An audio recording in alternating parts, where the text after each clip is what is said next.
እስቲ ከውሃ ላይ እንዴት የሃይድሮጅን ጋዝን ማመንጨት ይቻላል? እንግዲህ እንዴት ነው ሃይድሮጅን ጋዝን የምናገኘው ካለ ሃይድሮጅን ጋዝ እንግዲህ በቀላሉ ምድራችንን እንግዲህ ትልቁን የምድራችንን አካል ሸፍኖ የሚገኘው ውሃ ነው እንደምናውቀው። ውሃን እንግዲህ ኤሌክትሮላይዝ በምናደርግበት ሰዓት ላይ ወደ ሁለት ነገሮች ይከፈላል። ወደ ምን? ወደ ሃይድሮጅን ጋዝ እና ወደ ኦክሲጅን ጋዝ ይከፈላል። እንግዲህ ሽንት በላብራቶሪ ሳኒታይዝ በሚደረግበት ሰዓት ላይ ሁለት ነገሮችን በውስጡ ይዛል። የመጀመሪያው እንግዲህ ዩሪክ አሲድ ነው። ሁለተኛው እንግዲህ ሚቴን ጋዝ ነው። እንደሚታወቀው የምንመገባቸው የተለያዩ ምግቦች አሉ። እነዛ ምግቦች ላይ ለምሳሌ ሙዝ ብንመገብ ሙዝ ውስጥ ማግኒዚየም አለ።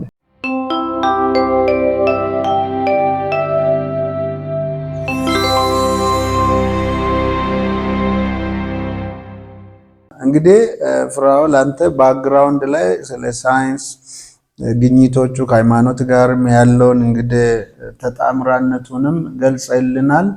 ይሄ ጥሩ ነው። አሁን እንግዲህ በቲዮሪም በፕራክቲስም ማሳየት ወደሚችለው የሳይንሳዊ ውጤቶች ላይ ያተኮረ ቆይታ ነው የምናደርገው ማለት ነው። እንግዲህ ከዚህ ቀደም ከሽንትም ኤሌክትሪክ ፓወርን ማመንጨት የሚለውንም ነገር አሳይታል። አሁን ዛሬ እሱ ላይ ብዙም ላናወራ እንችላለን፣ ግን ሻል ወዳለው ከውሃ ላይ የሃይድሮጅን ጋዝ ማመንጨት ከዊክ ኒኩለር ኢነርጂ ላይም ሌሎች ግኝቶችንም እንግዲህ የማግኘትና ስራዎች አጠቃላይ ኒኩለር ኢነርጂ ዙሪያ ነውና እስቲ ከውሃ ላይ እንዴት የሃይድሮጅን ጋዝን ማመንጨት ይቻላል? እንግዲህ በቲዮሪ ዛሬ እናየዋለን። ቀጣይ ላይ በኤክስፐሪመንትም እዚህ እንደምታሳየን ቃል ገብተልናል። በጉጉት እንግዲህ እንጠብቃለን። እስቲ እሱን በልልን። እሺ፣ አመሰግናለሁ። እንግዲህ ያው ከሽንት ላይ አሁን ሽንት ሲባል ብዙ ጊዜ ሰዎች የሚያስቡት ያው ብዙ ጊዜ የምንረዳበት እሳቤ ወይ ደግሞ ለአእምሯችን የነገርነው ነገር በተለያየ ሜትድ ከሆነ የሚያስበውን ከዛ ጋር ተያይዞ፣ ነገር ግን አሁን እየተመለከትን ያለነው እንደ ሳይንስ ነው እና ከሳይንስም ደግሞ እንደ ኬሚስትሪ ነው እየተመለከትን ያለነውና ሽንት ስንል በውስጡ ላይ ሁለት መሰረታዊ ነገሮች አሉ። በዚህ ላይ እንግዲህ ብዙን ያው ፋዘር ማንበብ የሚፈልጉ ሰዎች ካሉ በተለይ በዚህ በኬሚካል ኢንጂነሪንግ ዘርፍ ላይ ያላችሁ ሰዎች በሞር ከዛም ባሻገር ደግሞ ያላችሁ ማየት ከፈለጋችሁ ሽንት ውስጥ እንግዲህ ምን አለ የሚለውን ፋዘር ያጠናው እንግዲህ ሚካኤል ዎለር የሚባል አንድ እንግሊዛዊ ሳይንቲስት ነው። በ18ኛው ሴንቸሪ ላይ ነው ያጠናው። እንግዲህ እሱ ሽንትን በላብራቶሪ ውስጥ እንግዲህ ሳይንታይዝ ሲያደርግ እንዲሁም ፍሬድሪክ ዎለርንም ጨምሮ ማለት ነው። ባይ ዘ ዌይ ይሄንን ኮንሴፕት የ9ኛ ክፍል ኬሚስትሪ መጽሐፍ ላይ በሰፊው ስለተቀመጠ እዛ ላይ ማግኘት ትችላላችሁ።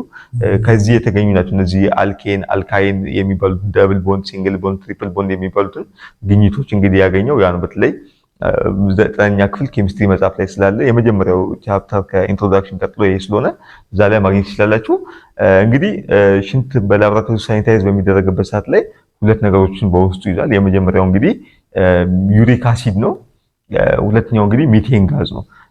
በቅርቡ በጊዜው የነበረው ሳይንስ እንግዲህ ይሄን ነገር ፋዘር ሄዶ ማጥናት ስላልቻለ ሽንትን በላብራቶሪ ውስጥ ሳኒታይዝ በሚደረግበት ሰዓት ላይ ያለው ምንድነው ሚቴን ጋዝ ነው ተብሎ ብቻ ነበር የሚታወቀው የነበረው። የኔ ግኝት አሁን እዚህ ላይ ነው። እንደሚታወቀው የምንመገባቸው የተለያዩ ምግቦች አሉ። እነዛ ምግቦች ላይ ለምሳሌ ሙዝ ብንመገብ ሙዝ ውስጥ ማግኒዚየም አለ። ማግኒዚየም ደግሞ በኬሚስትሪ ቋንቋ በምንተነትንበት ሰዓት ላይ 12ኛው ፕሬዲክቴብል ላይ የሚገኝ ኤሌመንት ነው። ኬሼል፣ ኤልሼል፣ ኤምሼል የሚባሉ እነዚህ ኤሌክትሮን ኮንፊግሬሽን የሚባሉ አሉ። በነዛ ስናስቀምጠው ለምሳሌ ኬሼል 2 ነው። ከ12 ላይ ሲቀር 10 ይቀራል ማለት ነው። እንዲሁም ደግሞ ኤልሼል አለ 8 አለ። ከዛ ኤምሼል አለ 2፣ አጠቃላይ ስንደምረው 12 ይሆናል ማለት ነው። ስለዚህ የመጨረሻው ሁለቱ ቻርጅ ስለሆነች ያ ፖዚቲቭ ቻርጅ ይሰጠናል ማለት ነው። ስለዚህ ሽንት ውስጥ ምን አለ ማለት ነው? ፖዚቲቭሊ ቻርጅ ያለ በሲምፕሊ ያው ሙዝ ተመግበን ሊሆን ይችላል፣ ውሃ ጠጥተን ሊሆን ይችላል። እንዲሁም ደግሞ ምግብ ከበላን ደግሞ ምግብ ውስጥ ጨው አለ። ጨውን ደግሞ ስንበታት ነው ሶዲየም ክሎራይድ ነው ወደ ክሎሪን እና ወደ ሶዲየም አየን ይሆናል፣ ሜታል እና ነን ሜታል ማለት ነው። ስለዚህ ሽንት ውስጥ ምን አለ ማለት ነው? አንዱ ፖዚቲቭሊ ቻርጅ አለ፣ አንዱ ደግሞ ኔጌቲቭሊ ቻርጅ አለ ማለት ነው። ኔጌቲቭሊ ቻርጅ ከየት እናገኛለን? አስቀድሜ እንደተናገርኩት ከምንመገባቸው የተለያዩ ምግቦች የምናገኛቸው ማይነስ ቻርጆች አሉ ማለት ነው። ስለዚህ በአሲድ ቤዝ ፕሪንሲፕል የሚባል አለ የሊዊስ ማለት ነው። በዚህ የመኪና ባትሪ መመልከት እንችላለን። መኪና ባትሪ ውስጥ ሁለት እንጀራ የሚመስሉ ወይ ደግሞ እንደ ቂጣ አይነት ነገሮች አሉ። እነዛ በኤሌክትሮላይስ ወይ ደግሞ ኤሌክትሮኬሚካል ሪያክሽን አማካኝነት አሲድ በሚጨመርበት ላይ ኖርማሊ ያው መኪና ባትሪ ውስጥ የሚጨመረው ሰልፈሪክ አሲድ ነው። በዛ አማካኝነት ምን ያደርጋል ማለት ነው? ያንን ከኬሚካል ኤነርጂ በቀጥታ ወደ ኤሌክትሪካል ኤነርጂ ይለውጥናል። ስለዚህ እዛ ውስጥ ሽንት ውስጥ እነዚህን ኤሌክትሮላይሲስ ወይ ደግሞ ኤሌክትሮኬሚካል ሴልን በመጠቀም ከሽንት ውስጥ ኤሌክትሪክ ኃይልን ማግኘት የምንችልበትን ሲስተም ነው የሰራሁት ማለት ነው። ጥናቱ መጀመሪያም የእነዚህ የቀደሙ አስቀድሜ የጠቀስኩላችሁ እነ ፍሬድሪክ ኮለር የሰሩት ግኝት ነው ማለት ነው። ስለዚህ እነሱ ግን በወቅቱ ይህን ዲስከቨር ስላደረጉ ያን ነው። ስለዚህ ከሽንት ላይ በቀላሉ ሁለት ነገሮችን ማግኘት እንችላለን። የመጀመሪያው ሚቴን ጋዝ ነው። ሁለተኛው ደግሞ ኤሌክትሪክ ከረንት ነው። ስለዚህ በአንድ ሃይላንድ ሽንት በጎኑ እዚህ ጋር ቡታ ጋዝ መጠቀም እንችላለን። በዚህ ደግሞ ሶኬት ቻርጅ አድርገን መጠቀም የምንችልበት ሲስተም ነው ማለት ነው። ስለዚህ ይሄኛው ግኝት ነው እንደ መግቢያ ያህል ብዙ ሚዲያዎች ላይ ስንት ስላለ ብዙም ፋዘር መሄድ አስፈላጊ አይደለም። እኔም እኮ እነዚህን በባላገሩ ቲቪ አንድሮሜዳ በሚለው ፕሮግራምም በኢሳት ቲቪም ተፈጥሮና ሳይንስ በሚል አይቻለሁ። በዚህ አጋጣሚ እንግዲህ ተመልካቾቻችን እነዚህን ዩቲዩብ ላይ ሊያገኟቸው ይችላሉ እና እንግዲህ ፍራኦል እንግዲህ በጣም በትልቅ ሚዲያዎችም ቀርቦ እነዚህ ማብራሪያ ሰጥቷል። ትንሽ ደግሞ ለየት ወዳለው ነው ዛሬ ከውሃ ላይ እንግዲህ ሃይድሮጅን ጋስ ሃይድሮጅን ጋስን የማመንጨት ነው እንግዲህ ይሄንን ነው በኤክስፐሪመንትም በኋላ ላይ ታሳየናለህ እና ሌሎችም። እሺ እንግዲህ አሁን በዚህ ሰዓት ላይ ደግሞ ያው እንደ ኢንጂነሪንግ ተማሪዎች ኤሌክትሪካል፣ ኬሚካል ካልተሳሳትኩኝ ጂኦተርማል ኢንጂነሪንግ ምናምን እንወስዳለን። አሁን ሰስቴኔብል ኢነርጂ ተብሎ አንዱ ራሱን የቻለ ሃይድሮጅን ጋዝ የሚል ቻፕተር አለ።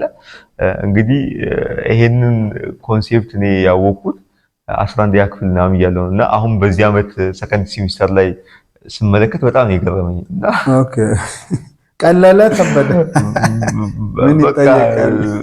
ቀሎኛ አልጠበኩም። በቃ እንዴ ታዲያ ለምንድን ነው ግቢ የመጣሁት እስከ ማለት እንደው ምክንያቱም ይሄ ሁሉ 5 ዓመት ቆይቼ ያው በመጨረሻው ሰዓት ላይ ነው ልማረው እንዴ ይሄን የመጣው። ምክንያቱም እኔ 11ኛ ክፍል ነው ገና ኢንትራንስ ሳልወስድ ነው ያወቅሁት እና ሞር ያም ስላለ ያው ተመልካቾቻችንም እዛ ላይ መመለከት ይችላሉ። እንግዲህ ሃይድሮጅን ጋዝ እጅግ በጣም ለምሳሌ አሁን አንድ ሀገር አደገች የምንለው አንዱ ያሏት የህዝቧ ወይ ደግሞ ማህበረሰቧ የእውቀት ብስለት ነው አንዱ አገሪቷ አደገች የምንለው እንጂ በኢኮኖሚ ብቻ አይደለም። ከዛ ባሻገር ደግሞ የእድገት መሰረት ሁለተኛው ሚሊተሪ ነው ወይ ደግሞ የወታደራዊ አቅም ነው። እነዚህ ሁለቱ እውቀት ሲደመር ወታደራዊ አቅም ነው። በእውቀት ውስጥ ምን አለ? ያው ገንዘብ ይኖራል ወይ ደግሞ ፋይናንሻል የምንለው። ሚሊተሪ ላይ ስንመጣ ደግሞ ለሚሊተሪ ጉልበት የሆነው አንዱ ሃይድሮጅን ጋዝ ነው ወይ ደግሞ ይሄ ሃይድሮጅን ቦምብም ከምንለው ጋር የተያያዘ ነው። እኛ ግን የምንመለከተው ተመልካቾቻችን ሃይድሮጅን ኢነርጂ ከኤሌክትሪክ አኳያ ነው እንጂ ቦምቡ ጋር ስለዚህ ኮንሴፕቹዋሉ ግን ከዛ ጋር ስለሚያያዝ ነው። እንግዲህ እንዴት ነው ሃይድሮጅን ጋዝን የምናገኘው ካለ ሃይድሮጅን ጋዝ እንግዲህ በቀላሉ ምድራችንን እንግዲህ ትልቁን የምድራችንን አካል ሸፍኖ የሚገኘው ውሃ ነው እንደምናውቀው። ውሃን እንግዲህ ኤሌክትሮላይስ በምናደርግበት ሰዓት ላይ ወደ ሁለት ነገሮች ይከፈላል። ወደ ምን? ወደ ሃይድሮጅን ጋዝ እና ወደ ኦክሲጅን ጋዝ ይከፈላል። ስለዚህ ሃይድሮጅን ጋዝን በቀላሉ ማድረግ እንችላለን ማለት ነው። በሆነ እቃ ውስጥ አምቀን ማስቀመጥ እንችላለን ሰብስበን ማለት ነው። ስለዚህ ውሃን ወደ ሁለት ነገሮች ስፕሊት በማድረግ ወይ ደግሞ ሲስተሙ ኤሌክትሮላይሲስ ሲስተም ይባላል። የሆነ ኢነርጂ ወይ ደግሞ ኤሌክትሪካል ኢነርጂ ሊሆን ይችላል፣ አክቲቭ ሜታል ሊሆን ይችላል። ውሃ ውስጥ በምንጨምርበት ሰዓት ላይ የውሃውን ባህሪ ይለውጧል። ወደ ምን ይቀይራል ማለት ነው? ወደ ሃይድሮጅን ጋዝ እና ወደ ኦክሲጅን ጋዝ። ይሄን ስንል ውሃ እንግዲህ በሶስት ሁነት ውስጥ ይገኛል። ሶሊድ አለ፣ ሊኩዊድ አለ፣ እንዲሁም ደግሞ ጋዝ አለ። ይሄን ስንል ወደ ሃይድሮጅን እና ወደ ኦክሲጅን ጋዝ የሚከፈልበት ሂደት በዚህ ወደ ጋዝ ወይ ደግሞ 100 ዲግሪ ሴልሲየስ ወይ ደግሞ 100 ዲግሪ ሴልሲየስ ላይ በሚደርስበት ሰዓት ላይ ወደ ጋዝነት እንደሚለወጠው በዛ ሂደት ላይ በሃይድሮጅን ጋዝ እና ኦክሲጅን ጋዝ የራሳቸው የሆነ ኔቸር አላቸው። በእነዚህ ኔቸራቸው በመለየት ራሱን ሃይድሮጂን ጋዙን ለብቻ የምናመቅበት ሲስተም አለ። ስለዚህ ያን በማድረግ በዛ ሃይድሮጂን ጋዝ ምን ማድረግ እንችላለን ማለት ነው? ተርባይን ማንቀሳቀስ እንችላለን። እንግዲህ ያ ምንድነው ከኤሌክትሪካል ኢንጂነሪንግ ጋር የሚያያዝ ነው። ያ ሃይድሮጂን ጋዝ እንደምንድን ነው የሚያገለግለው ማለት ነው? እንደ ገፊ ኃይል ነው የሚያገለግለው ማለት ነው። የሆነን ተርባይን ሄዶ በሚያንቀሳቀስበት ሰዓት ላይ ያ ተርባይን ከሜካኒካል ኢነርጂ ወደሚለወጥልና ማለት ነው ወደ ኤሌክትሪካል ኢነርጂ ይለወጥናል። ስለዚህ በዛ አማካኝነት ኤሌክትሪክ ኃይል ማግኘት እንችላለን። የመጀመሪያው ኮንሴፕት ይሄ ነው። ሁለተኛው ደግሞ አሲድ በመመስረት ሃይድሮጂን ጋዝን እና ክሎሪን ጋዝን ሁለቱ ሪአክሽን እንዲያደርጉ በማድረግ ሁለቱም ጋዝ ፌዝ ናቸው። ከጋዝ ወደ ሊኩዊድ ፌዝነት እንዲያልፉ በማድረግ በቀላሉ ምን ማድረግ እንችላለን? በኤሌክትሮኬሚካል ሴል አማካኝነት ምን ማድረግ እንችላለን? ከሃይድሮክሎራይድ አሲድ ወደ ኤሌክትሪክ ኃይል መለወጥ እንችላለን ማለት ነው። ስለዚህ ከሃይድሮጂን ጋዝ ላይ ኤሌክትሪክ ኃይል ማመንጨት ስንል ይሄንን ይይዛል ማለት ነው። ይሄኛው ሃይድሮጂን ጋዝ ላይ ኤሌክትሪክ ኃይል ማመንጨት እንችላለን ሲባል እንዴት ነው? የመጀመሪያው አሰምፕሽን ወይ ደግሞ የመጀመሪያው ኮንሴፕት ሃይድሮጂን ጋዝን እንደ ገፊ ወይ ደግሞ ኢነርሻ ወይ ደግሞ እንደ መነሻ ፓወር በመጠቀም የሆነን ተርባይን ወይ ደግሞ ሞተር ሲያንቀሳቅስ ያ ሞተር ከሜካኒካል ኢነርጂ ወደ ኤሌክትሪካል ኢነርጂ ይለወጣል። ያን ኤሌክትሪካል ኢነርጂ ደግሞ ቀጥታ ለላይት መጠቀም እንችላለን።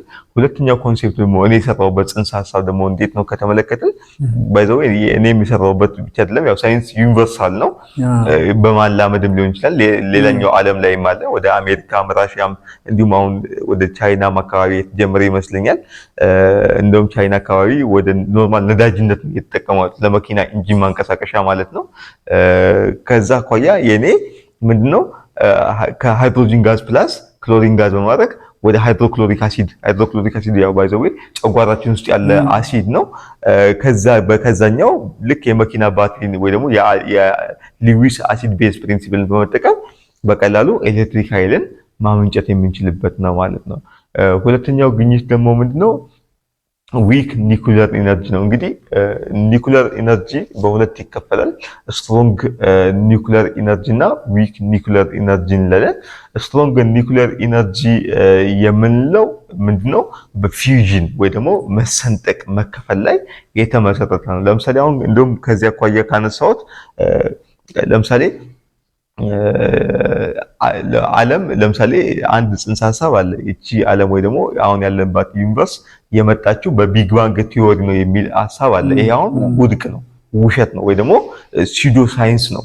እንዴት ከተመለከትን ለምሳሌ በዚህ ዓለም ውስጥ ይሄን ዓለም ከተመለከትን ይሄ ዓለም እጅግ በጣም የተዋበ ቅርጽ ያለው ስርዓት ያለው ነው። ይሄ ዓለም በዚህ በኒኩለር ጥናት ወይ ደግሞ አንስታይን ከተመለከተው ቲዮሪ ኦፍ ሪላቲቪቲ ወይ ደግሞ E=mc² ጋር ከተመለከትን ይሄ በዚህኛው ተመልሶ ይመታል ወይ ደግሞ ውድቅ ይሆናል ማለት ነው። እንዴት ካልን እንመለከት። ለምሳሌ ቢግ ባንግ ቲዮሪ ምንድነው?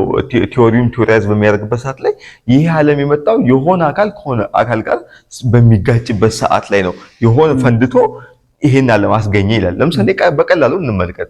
አንድ ጠርሙስ ውስጥ ወይ ደግሞ የሆነ ክብ ልዑል ነገር ውስጥ ውሃው ሞልተንበት ወይ ደግሞ የሆነ ቁርጥራጭ ነገሮችን ከተን የሆነ ርቀት ላይ አድርገን ወደ ታች ብንጥለው እነዛ ቅርጽ ያላቸው ነገሮች ወይ ደግሞ ከውሃ ጋር አካላዊ ወይ ደግሞ ፊዚካል ውህደት ብቻ ያደረጉ ነገሮች በሚሰበርበት ሰዓት ላይ ምንድነው ዳይሜንሽናሊ ምንድነው ብትንትን ነው የሚሉት እንጂ የሆነ ቅርጽ ይዘው አይቀመጡም በቀላሉ ማለት ነው።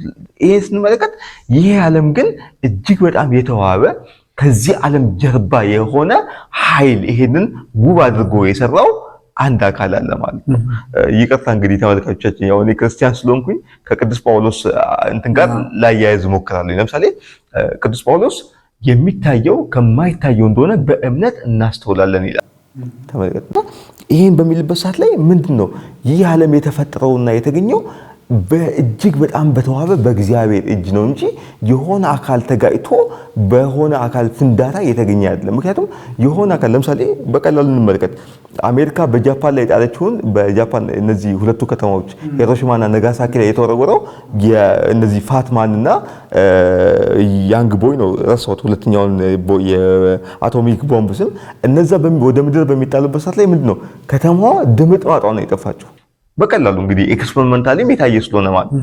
ስለዚህ የሆነ አካል ከሆነ አካል ጋር በሚጋጭበት ሰዓት ላይ የሚፈጠረው ዲስፓንትል ወይ ደግሞ መበታተን እንጂ ቅርጽ ማግኘት አይደለም። ስለዚህ ከዚህ አኳያ ቲዮሪ ኦፍ ቢግ ባንግ ቲዮሪ አንዱ ምንድነው ሲዶ ሳይንስ ወይ ደግሞ ውድቅ የሆነ ሳይንስ ነው፣ እምነት ነው እንጂ ሳይንስ አይደለም። ልክ እንደ ኢቮሉሽን ማለት ነው።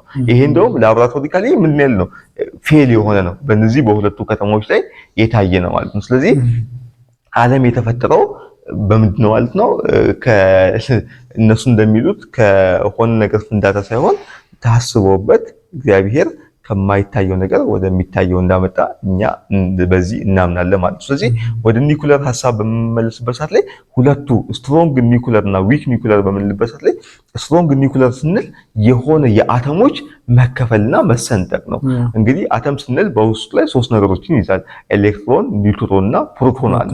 ስለዚህ እነዚህ የኒኩለር ኢነርጂ ላይ የምንጠቀማቸው ምን ማድረግ ነው ማለት ነው? ይሄንን ኒውትሮንን መክፈል ነው። ኒውትሮኑ በውስጡ ላይ ቻርጅለስ ነው ግን ፓወር አለው። ያ ፓወርን በመጠቀም ከፍተኛ የሆነ ኃይልን ማግኘት እንችላለን ማለት ነው። ስለዚህ እናስተውሉ። ስለዚህ ይሄንን ያደረገ አንድ ኃይል እንዳለ ማየት ይችላል። ስለዚህ ከኒኩለር ኢነርጂ ላይ ኤሌክትሪክ ኃይልን የምናገኘው እንዴት ነው ማለት ነው? ስትሮንግ በሚልበት ሰዓት ላይ ያንን በፊውዥን መከፈል ላይ ውስጥ ላይ ያለው ከኒውትሮን ላይ የተገኘው ፓወር ወስዶ ሙቀት ነው ያለው ኦልሬዲ። ያ ሙቀት ውሃ እንዲያሞቅ በማድረግ ያ ውሃ ደግሞ ተርባይን እንዲያንቀሳቀስ በማድረግ ኤሌክትሪክ ኃይል ነው ያመነጨው። በተለይ በእነዚህ በራሽያ እና አሜሪካ ላይ ያሉ የኒውክለር ማብሪያ ጣቢያዎች አሁን ደቡብ አፍሪካም ጀምሯል። ያን ነው። ሁለተኛው እኔ የሰራሁት ላይ ስንመጣ ደግሞ ዊክ ኒውክለር ኢነርጂ የምንለው ነው። ዊክ ኒውክለር ኢነርጂ ማለት ምንድነው ካልን የቅድሙ መከፈል ወይ ደግሞ መሰበር ነው ብለናል ስትሮንጉ። ሁለተኛው ደግሞ መዋሃድ ነው። ይሄ መዋሃድ የምንለው ደግሞ ምንድነው? በጣም ትናንሽ የሆኑ ኤሌክትሮን ቻርጆችን በአንድ ላይ በማጋጨት ፓወር እንዲሰጡ ማድረግ ነው። ይሄኛው ኖርማሊ ሁለት ሽቦዎችን በኬሚካል እንትን ውስጥ እቃ ውስጥ ላይ ከተን ውስጥ ላይ በቀላሉ ኤሌክትሮማግኔቲክ ፎርስ የምንለው አለ። በዛ ፎርስ አማካኝነት እንዲሳሳቡ ማድረግ። ምክንያቱም ቻርጆች እንደምናውቃቸው ተቃራኒ ቻርጆች በሚሆኑበት ሰዓት ላይ አትራክቲቭ ቻርጀር ይሆናሉ። ተመሳሳይ ሲሆን ደግሞ ሪፔር ቻርጀር። ይሄ ኖርማሊ ሳይንስ ላይ ያለ ነገር ነው። በነዛ ሲስተም በመጠቀም በቀላሉ የምንመገበው ጨውን ለምሳሌ በውሃ ውስጥ በመበጥበጥ ሊሆን ይችላል። አመድ ለምሳሌ እንጨቶች ሊሆን ይችላሉ፣ ወረቀቶች ተቃጥለው ምናምን እንትን በሚልበት ሰዓት ላይ እነዛን ኬሚካላዊ ሪአክሽን በማድረግ በዛ አማካኝነት በቀላሉ ምን ማድረግ እንችላለን ማለት ነው። ከነዛ ኬሚካሎች ላይ አሁን ደግሞ ለተመልካቾቻችን የምናሳያቸው ይሄንን ነው። ዊክ ኒውክሊየር ኤነርጂ ነው የምናሳያቸው ማለት ነው። ስለዚህ በቀላሉ እነዛ ከውስጥ ላይ የምናገኛቸው ኤሌክትሮን ቻርጆችን በቀላሉ ከሜታሎች ጋር ሪአክሽን እንዲያደርጉ እንዲመቱ በማድረግ ከሎ ኦፍ ግራቪቲ እንግዲህ ግራቪቲ እንደምናውቀው ወደ ታች ነው ፎል የሚያደርገው። ይሄኛው ግን ግራቪቲን እንዲጽሱ በማድረግ እዛው ኬሚካል እቃ ውስጥ ላይ በተግባር ስለምናሳያቸው ተመልካቾቻችን በዛ ጊዜ ያዩታል።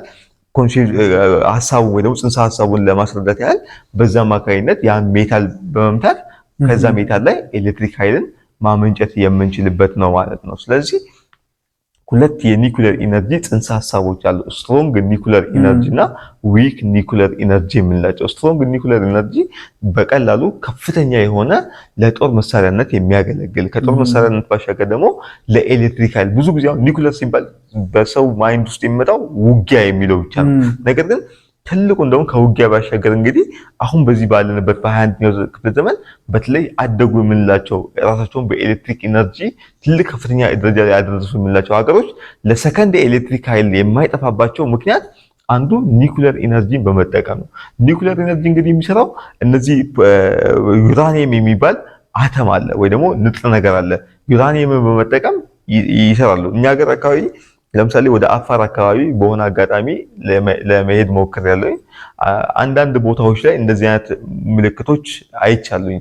ለምሳሌ አንድ አካባቢ ላይ ዩራኒየም አለ ተብሎ ከታሰበ የሆነ የዛ አካባቢ አፈር እንደዚህ አይነት ጣቢያዎች አሉት። ስለዚህ እንደዚህ አይነት አካባቢዎች ኢትዮጵያ ውስጥም ስለሚገኙ አሁን እንደውም አቶሚክ ኢነርጂ የሚባል ካልተሳሳትኩኝ በኢኖቬሽን ሚኒስቴር ስር ሆኖ አንድ የተቋቋመ ጥናት አለ የራዲሽን ጋር ተያይዞ የሚያጠና ማለት ነው። እና አንድ የተቋቋመ ክፍል አለ። እንዲሁም እነሱም እየሰሩበት ይመስለኛል። ስለዚህ ከዛ ጋር ተያይዞ የሚሰራ ነው። ስለዚህ ኒኩለር ኢነርጂ ስትሮንግ ኒኩለር ኢነርጂ ወይ ደግሞ ጠንካራ ኒኩለር ኢነርጂ ስንል ለውጊያም እንዲሁም ደግሞ ለኤሌክትሪክ ኢነርጂም የሚያገለግል ነው። ከዛ ባሻገር ደግሞ ዊክ ኒኩለር ኢነርጂ ስንል ደግሞ ለምሳሌ ሞባይላችን ውስጥ ያለው የሊቲየም ባትሪ አለ። ለምሳሌ ሊቲየም ባትሪ አንዱ ኤሌክትሪክ ኃይልን እንዲያመነጭ ከሚያደርግበት አንዱ ዊክ ኒኩለር ኢነርጂ የሚባልበት ሲስተም ነው። እንግዲህ እንደምናውቀው ኤሲ እና ዲሲ የሚባሉ ቻርጆች አሉ። በነዛ አማካኝነት እንግዲህ አንዱ ዲሲን ቻርጅ በማድረግ የምንጠቀምበት ነው ማለት ነው። ባጭሩ እንግዲህ ይህንን ይመስላል። በጣም እጅግ ግሩምና አስደማሚ እውቀት ነው። እኔ ምንድነው አእምሮዬ ውስጥ ሲመላለስ የነበረው አንተ ስታብራራ ኢትዮጵያ እንግዲህ በጣም እየሰራቻቸው ካለችው ታላላቅ ሜጋ ፕሮጀክቶች የሚባሉት እንግዲህ የህዳሴው ግድብ ነው። እንግዲህ አባይ ግድብ ነውና አንተ ከኒኩለር ኢነርጂ ኤሌክትሪክ ፓወርን ማመንጨት እንደሚቻል ነው ከዚህ ጋር አያይዘ እያወራልን ያለውና ከውሃ ውጪ በሆነው እንግዲህ መልኩ እንደ ኦልተርኔቲቭ እንደ አማራጭ እንግዲህ የኃይል አማራጭ አድርገን መጠቀም እንችላለን ማለት ነው ወይስ የሚጣመሩበት ወይ ነው ያለው ነው? ራሱን ችሎ ከኒኩለር ኢነርጂ ኤሌክትሪክ ፓወርን ወይም የኤሌክትሪክ ኃይልን ማመንጨት ይቻላል ነው የምትለው ወይስ እዛው ላይ በጣምራነት ያለው አይነት ግኝት ነው? ሜቢ እንግዲህ ሀገራችን ይሄን እየሰራች ነው። ሜቢ ኦልተርኔቲቭሊ ሌላም ደግሞ ማብለያ ጣቢያ በዚህ ዙሪያ የሚሰራ ሜቢ ልትገነባ ትችላለችና እስቲ ያለን ምልከታ በዚህ ዙሪያ። እሺ አመሰግናለሁ። እንግዲህ ይሄኛው እንግዲህ አማራጭ ኢነርጂ ነው በምንልበት ሰዓት ላይ ምን ማለት ነው? እንግዲህ አንተ መምህር እንደገለጽከው ይታወቃል። በቃ አሁን ባለንበት ዘመን ላይ ነገሮች ሁሉ ወደ ማለቅ እየሄዱ ነው። አሁን ለምሳሌ ማለቅም ብቻ ሳይሆን ከነሱ ጋርም ተያይዞ የሚመጣው ኢሚሽንም እነሱ እንዳንጠቀምም እያደረገን። ለምሳሌ በቀላሉ መመልከት ከተቻለን ከፍተኛ የሆነ የካርቦን ዳይኦክሳይድ ክምችት በአየር ላይ እየበዛ እየመጣ ነው። ያ ደግሞ አንዱ ለኦዞን ሌየር መሳሳት ጭምር እያደረገ ነው። በዛ ምክንያት ደግሞ ከፍተኛ የሆነ በፊት በተፈጥሮ በራሱ ናቹራሊ ተመጣጥኖ ይመጣ የነበረው የፀሐይ እንትን ሙቀት ጨረር እየበዛ እየመጣ ከፍተኛ የሆነ ለካንሰር በሽታ እንትን የመጋለጥ እድላችንም እየጨመረ ነው። ስለዚህ ወደድንም ጠላንም አማራጭ የሆኑ የኃይል አቅርቦቶችን መመልከት መቻል አለብን ማለት ነው። ከነዚህ አኳያ መካከል አንዱ እንግዲህ ሃይድሮጂን ኢነርጂን በመጠቀም ኤሌክትሪክ ኃይልን ማመንጨት ዊክ ኒኩለር ኢነርጂዎችን በመጠቀም እነዚህ ደግሞ በቀላሉ ከአካባቢያችን ጋር የተላመዱና እነዚህ እንትና ባይ ፕሮዳክታቸው መልሶ ምን ማድረግ የሚችል ነው ማለት ነው። ተረፈ ምርታቸው ከአካባቢው ጋር ኢንቫይሮንመንታሊ ፍሬንድሊ አካባቢን የማይጎዱ መሆን መቻል አለባቸው። ስለዚህ ከዚህ አኳያ ያው ዳይሬክሽናችንም ወደዛ ስለሚያስገድደን ይሄኛው ከውሃ ጋር የተያያዘ ብቻ ሳይሆን ውሃን እንደ ሶርስ ይጠቀማል። ነገር ግን ሜቶዱ የተለየ ነው። ለምሳሌ የህዳሴው ግድብ ለምሳሌ የሚያመነጨው 6000 ሜጋዋት ነው የሚያመነጨው። ያ ግን ምንድነው ተርባይነሩ ቀጥታ እዛ ላይ ምንም አይነት ኬሚካል ሪአክሽን የለም የህዳሴ ግድቡ ላይ ማለት ነው። ቀጥታ ፊዚካሊ ውሃው ይመጣና ያንን ተርባይን በሚመታበት ሰዓት ላይ ተርባይነሩ ከሜካኒካል ኢነርጂ ወደሚቀየረው ወደ ኤሌክትሪካል ኢነርጂ ዳይሬክት አውትፑት ያደርገዋል ማለት ነው። ወደዚህኛው ወደ ኔት ጥናት ግን በሚመጣበት ሰዓት ላይ ምንድነው የሚያደርገው ማለት ነው? በቀላሉ ሃይድሮጂን ጋዝን ወደ ምንድነው የሚለውጠው በኬሚካል ኢነርጂ ኤሌክትሪካል ኃይልን የሚያመነጭልን ማለት ነው። ስለዚህ ያን ነው ሁለት ነው እንደዚሁ ሃይድሮጂን ጋዝን ለምግብ ማብሰያነት መጠቀም እንችላለን። ካላስፈለገ ደግሞ ኤሌክትሪካል ኢነርጂንም ማግኘት የምንችልበት ነው። እንዴት ነው ለምግብ ማብሰያ ከተባለ ልክ ከዚህ ቀደም እንደምንጠቀማቸው ቡታ ጋዞች በቀላሉ ሃይድሮጂን ጋዝ የሚከማችበት ቡታ ጋዝ አዘጋጅተን በዛ ቡታ ጋዝ ልክ እንደ ጊዮን ጋዝ እንደምንለው ማለት ነው ተሞልቶ እሳት በመለኮስ ቀጥታ መንደድ ይችላል፣ ፍሌም ማድረግ ይችላል ሃይድሮጂን ጋዝ ማለት ነው። ከዛ ባሻገር ደግሞ ኬሚካል ሪአክሽን በማድረግ በቀላሉ ኤሌክትሪካል ቻርጅ እንዲያወጣ በማድረግ ምን ማድረግ እንችላለን ማለት ነው። ኤሌክትሪክ ኃይል ባይ ዘ ዌይ ከጋዞች ሁሉ በጣም የሚገርመው ፖዚቲቭሊ የሆነ ቻርጅ ሃይድሮጂን ጋዝ ነው። እጅግ በጣም ከፍተኛ ማለት ነው። አብዛኞቹ ጋዞች ምንድናቸው? ኔጌቲቭሊ ናቸው። ለምሳሌ ኦክሲጂን ብንመለከት ኔጌቲቭ ቻርጅ ነው።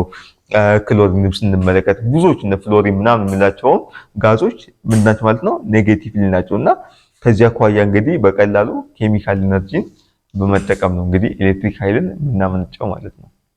እጅግ በጣም እንግዲህ የአማራጭ የኃይል ምንጭን ለማግኘትም ጭምር የሚረዳ ነው። በጣም እንግዲህ ገራሚ የሆኑ ግኝቶች ናቸው። እኔ ምንድነው አእምሮዬ ላይ መጣብኝ፣ እንዴት ነው ኤክስፐሪመንት አካባቢ ባክግራውንድ። እንግዲህ አሁን እኛ ሳይንስን የምናውቀው በቲዮሪ ነው አይደለም፣ በተማሪነት ደረጃ በመምህርነት ደረጃ እንኳን ሜቢ በጣም ከፍ እያልክ በትምህርት ደረጃ ከፍ እያልክ ስትሄድ ፒኤችዲ አካባቢ በጣም እንግዲህ ጠንከር ያለ ኤክስፐሪመንት ነገር ውስጥ ኢንጌጅ የምታደርገው ፒኤችዲ አካባቢ ሲደርስ፣ ፕሮፌሰርነት አካባቢ ደረጃ ሲደርስ ኦልሞስት ወደ ሳይንቲስታዊነት ወደ መሄጃው እንግዲህ መንገድ ላይ ነው። ኦር ደግሞ እንደዚሁ ተመራማሪ ስትሆን ነው። ያንተ የኤክስፐሪመንት ባክግራውንድ እንዴት ነው? ሃይ ስኩል ላይ ታች ላይም ሊሆን ይችላል አይ ዶንት ኖ፣ ወይ ዩኒቨርሲቲ ከገባ በኋላ እንዴት ነው ኤክስፖዠሩን እድሉን አግኝተ ኤክስፐሪመንቶችን እንደዚህ የሚሰራው ማቴሪያሎችን የምታገኝበት ወይ የሚለው እና ያንተ የኤክስፐሪመንት ኤክስፒሪየንስ እንግዲህ የላብ ሙከራ ልምድን ብታጋራን እና እዚህ ዙሪያ ሜቢ ሌሎችም እየተከታተሉን ያሉ ድርጅቶች ይኖራሉ፣ በጣም ታዋቂ ግለሰቦች ይኖራሉ። ሜቢ መጨረሻ ላይ ሜቢ ያንተንም ደግሞ የወደፊት የሳይንስ ፍላጎትንም ውጤቱንም ከግብ ለማድረስ ምን አይነት ድጋፎችንም እንግዲህ ልትፈልግ እንደሚችል። ምክንያቱም እኔ አስባለሁ፣ እኔ ምንድነው የሚያስበው ወደፊት ትልልቅ ተቋማት ላይ የምርምር ተቋማት ላይ አይ ዶንት ኖ ናሳ ባለው ሌሎች ላይም ገብተውላ የመስራት ይሄንን የመፍጠር አቅምን እንድታጎለብት ነው እንግዲህ የኛም ምኞትና ከዚህ አንፃር ምን አይነት መሻቶች እንዳሉ ብትገልጽልን እና ለትውልዱም ደግሞ ትውልዱ አሁን እውቀትን ወደ ቢዝነስ እውቀትን ወደ ተግባር ለመለወጥ ያለውን እንግዲህ ተነሳሽነቱን ምን አይነት ምክር እንግዲህ ትለግሳቸዋለህ የሚል ተወሰኑ ጥያቄዎችን ማንሳት ፈልኩኝ። እሺ አመሰግናለሁ። እንግዲህ ኤክስፐሪመንታል ነገሮች ወይ ደግሞ እነዚህ ቤተ ሙከራ ነገሮችን መስራት የጀመርኩት እንግዲህ ከታች ነው፣ ከኤሌመንተሪ ጀምሮ ነው።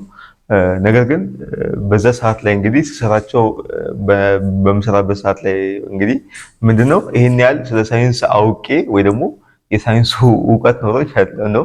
አንዳንድ ጊዜ በዛ በተለይ በሕፃንነት እያለሁ በተለይ 4ኛ ክፍል 3ኛ ክፍል ምናምን ያሉ የሆኑ ነገሮችን ጽፍ ነበር። በሳይንስ ዙሪያ የሆነ ነገር ስሰራ ምናምን እየጻፍኩ አስቀምጣለሁና የሆነ ጊዜ ቤት ውስጥም ትንሽ ላይብረሪ ነገር ስላለች ዶክመንቶችን ስመለከት እኔ ይገርመኛል። በዛ ሰዓት ላይ ፖዚቲቭ እና ኔጌቲቭ እንትኖች አውቃለሁ እንዴ እላለሁኝ። ያ ማለት ሁለተኛና እግዚአብሔር ነው በጣም ይገርማል። ሁለተኛና 3ኛ 4ኛ ክፍል ላይ ማለት ነው ፖዚቲቭ እና ኔጌቲቭ እንኳን እንዴት ላውቅ ቻልኩኝ? አንዳንድ ጊዜ ምንድነው የሆኑ ነገሮች ላይ በግዴታ መግባት አያስፈልግም፣ መሰጠትም ያስፈልጋል ብዬ አምናለሁ። እኔ ለምሳሌ አሁን ፊራውል ተነስቼ አሁን የሆነ ዘፋኝ ልሆን መሆን አልችልም፣ ምክንያቱም መሰጠት ያስፈልጋል። የሆነ ፊልም ልስራ ወይ የሆነ ነገር የሰው ልጅ በዚህ ምድር ላይ ሲመጣ ለእያንዳንዱ መክሊት አለው። መክሊታችን ግን በሆነ ሜተድ እንድናውቅ ፈጣሪ የራሱን አስተዋጽኦ ሊያደርግልን ይችላል። ነገር ግን እኛ የምንሄድባቸው መንገዶች ግን የተለያዩ ሊሆኑ ይችላሉ። ስለዚህ ብዙ ጊዜ ብዙ ሰዎችን ስንመለከት እድሜያቸውንና ህይወታቸውን እየገፉ የሚያሳልፉት ባልተመደቡበት ወይ ደግሞ ባልተሰጡበት መንገድ ነው ብዬ ነው የማምነው። እኔ አሁን አንዳንድ ጊዜ ከኢንጂነሪንግም ኬሚካል ኢንጂነሪንግ ገብቼ ባልማር ምን ሆናለሁ ብዬ አስባለሁ። ምክንያቱም ከምሰራቸው ስራዎች አኳያና ኤክስፐሪመንታል ነገሮች እንግዲህ መስራት የጀመርኩት ከ2ኛ 3ኛ ክፍል ጀምሮ ነው። ፎቶዎችም ስላሉ ለተመልካቾች ማሳየት እንችላለን። ያው ካሜራማኖቻችንና ኤዲተሮች ስላሉ እያስገቡ በጣም የምስቁት መምህር ራሱ ማለት ነው። ፎቶ ስትመለከት እኔ አሁን ኤክስፐሪመንታል ስራዎችን 5ኛና 4ኛ ክፍል እየሰራሁ ወስጄ እስከ አዲስ አበባ ድረስ በተለይ በወቅቱ ጠቅላይ ሚኒስትር የነበሩት አቶ ኃይለማርያም ደሳለኝ የወርቅ ሜዳሊያ ሲሸልሙ ቪዲዮዎች አሉ። በዛ ሰዓት ላይ እኔ ራሱ ፊቴን ራሱ ገጽታዬን ስመለከት በዛ ሰዓት ላይ እንደዚህ እስከዛ ድረስ የመሄድ እንትን ነበረኝ እንዴ ነው የሚለው እና በዛ ሰዓት ላይ ነገሮችም አይገድቡንም አይምሯችንም። ምክንያቱም ፍሪሊ ስለምሰራ፣ ነገር ግን አሁን የሆነ ሪያክሽን ለመስራት የሆነ ህግን ማየት አለብኝ።